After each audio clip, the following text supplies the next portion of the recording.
Report.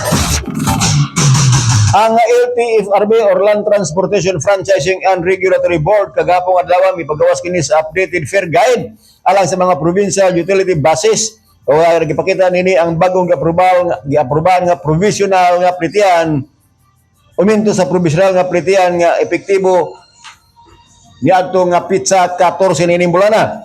Ang updated guide follows nagsunod kini sa kamanduan nga giluwatan niadtong Marso 13 kanang hatag og fare adjustment alang sa mga nagkalalain klasifikasyon sa mga provincial utility buses or PUBs.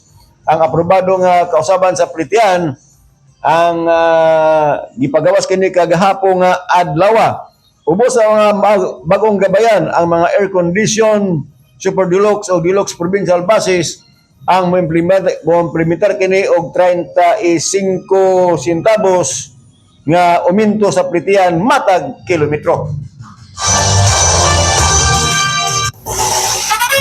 National Report. Dahil nasudnon nga palita, nahawagan karon si Senador Francis G. Escudero na mas lingkod ang suporta sa gobyerno sa alang sa small o medium enterprise o MSMEs kung kinimisaka ang ginaganon sa mga walay trabaho sa nasod.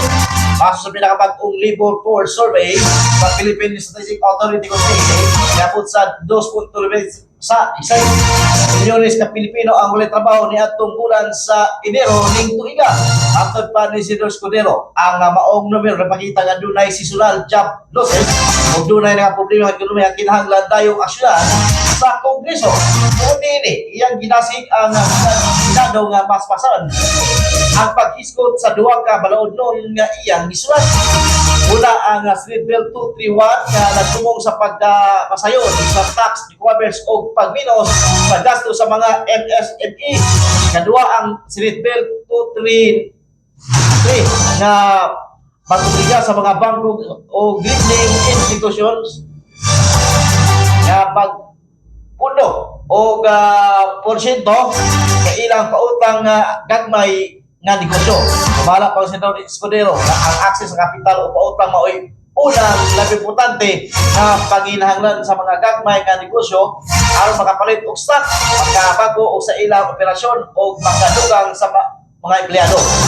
Masabot usab ni Senador Escudero nga ang duwa ka balaod nun magkonektar na solusyon ang usa pamagaan sa gasto sa negosyo bangkang ang usa kung siguro nga dunay kapital ang maabot nga MSMEs.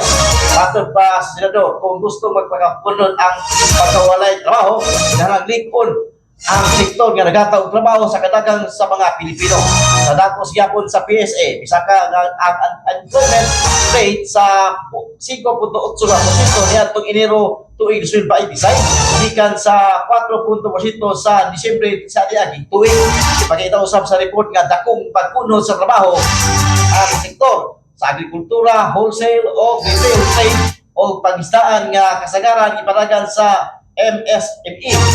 Busa, pangingano ni Senador Escudero na matagulan, malangan ang aksyon sa gobyerno pagtagang gagmay nga negosyo ang magsara sa mas daghang Pilipino nga mawad-an o trabaho.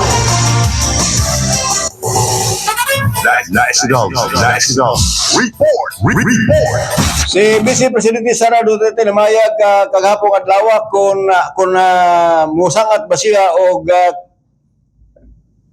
katubag sa impeachment charges nga gi-file bato kaniya. Matod pa sa Vice Presidente ang ubos balay balaoranan magaulat kung mo file ba siya karong adlaw Marso 16 tuig 2026. Dugang pa sa Vice Presidente nga